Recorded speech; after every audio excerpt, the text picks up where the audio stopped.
Hi, I'm Dr. Dave Hayes. In today's short rant, I want to talk about the logic of deterrence and opponents' red lines. In particular, what should the U.S. do or not do in response to a red line from an opponent like Russia, China, or North Korea, or whoever?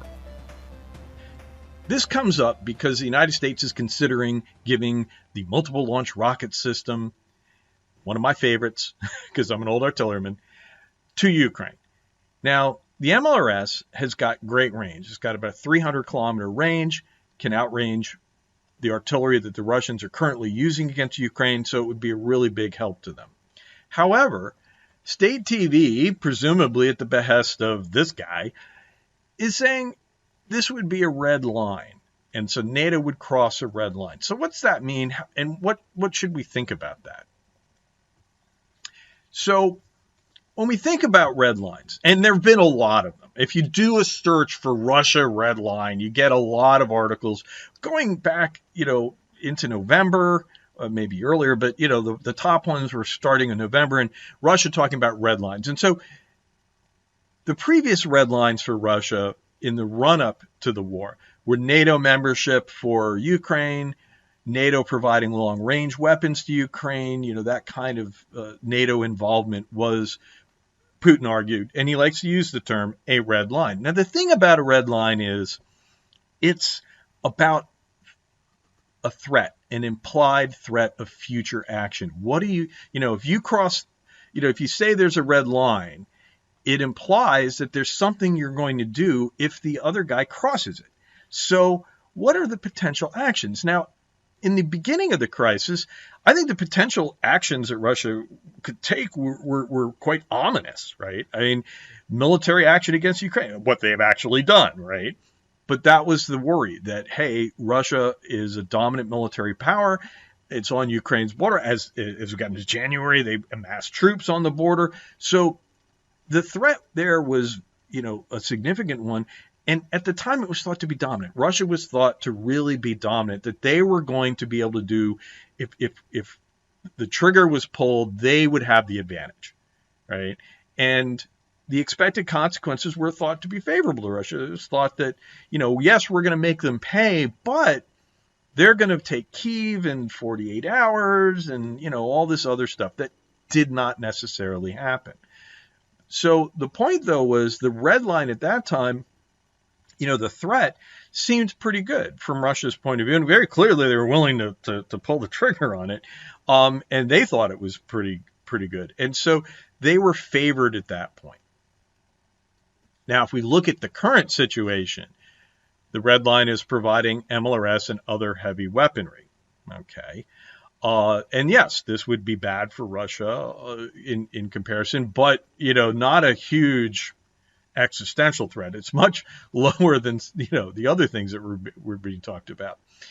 And the big thing, though, is what are they going to do, right? What's the potential action, right? You're attacking Ukraine, you're savaging them, most of your army is deployed. By God, you're bringing out T-62 tanks. I forgot those things existed. It's kind of like T-62. That's a name I haven't heard in a long time. Right? I'm an old Cold Warrior, right?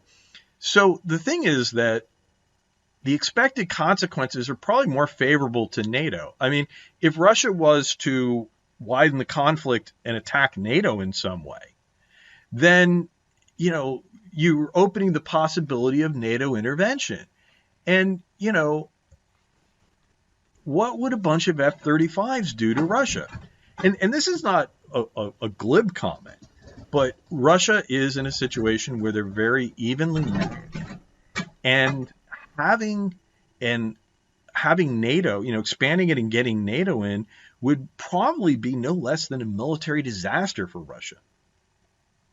So the key points here are, and I think this is a key point, the United States is better able to militarily intervene in Ukraine than in almost any other war.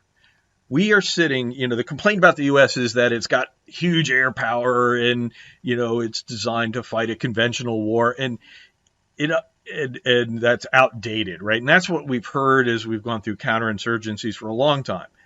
And the thing is that, well, yeah, but that's exactly this war, right? If our legacy is a bunch of weapons designed to defeat the Soviet army, well, that's the Russian legacy, and we're seeing them deploy. And so also, the Ukrainians are there on the ground. You always hear the complaint, the U.S. is an air power, it doesn't like to fight, blah, blah, blah. Well, guess what? The Ukrainians are on the ground, and they're fairly well matched. If we were to come in with air power or anything, right, a broader escalation of our involvement is really going to tip the balance. It's hard to see what the Russians have got other than possibly a nuclear deterrent, right? They don't have a lot of arrows in the quiver. They do have nukes. However, that credibility is suspect. Are you really going to go there, right? And, using nukes, although on Russian state TV, there's been graphics showing how long it takes missiles to fly towards London and Paris and Germany, and so they're willing to rattle those sabers. And it's in fact part of Russian doctrine, as I've talked about in a previous rant, to do that. But the credibility is suspect. And I think there's an important point here. The U.S. is going to face a lot of other opponents that have nuclear arrows in the quiver. The nuclear saber is there. And are you going to be threatened by it, right? You're probably never going to enjoy the tactical, military advantage you have here. If the logic of deterrence is that, you're not, that to be deterred, you have to not be able to compete or to operate at the next level as well as the other guy, right? The U.S. is just overwhelmingly powerful here. And NATO, even, just the amount of power perfectly suited, deployed, you're probably never going to have such a case of conventional, not overreach, dominance as you got here. And the thing is, are you going to let yourself be cowed by the remote threat of nuclear weapons? If that's the case, then what does that mean for China and North Korea? Right? So we have a really big dog in the fight with this. And I think that this is why we shouldn't. My argument would be that the United States should ignore that threat, that unless Putin is really lost his logic and his understanding of power, he must understand that antagonizing the U.S. and NATO into taking direct part is a disaster for him. And that he does not have spare power. He does not have the ability to operate. And so he is the one who should be deterred.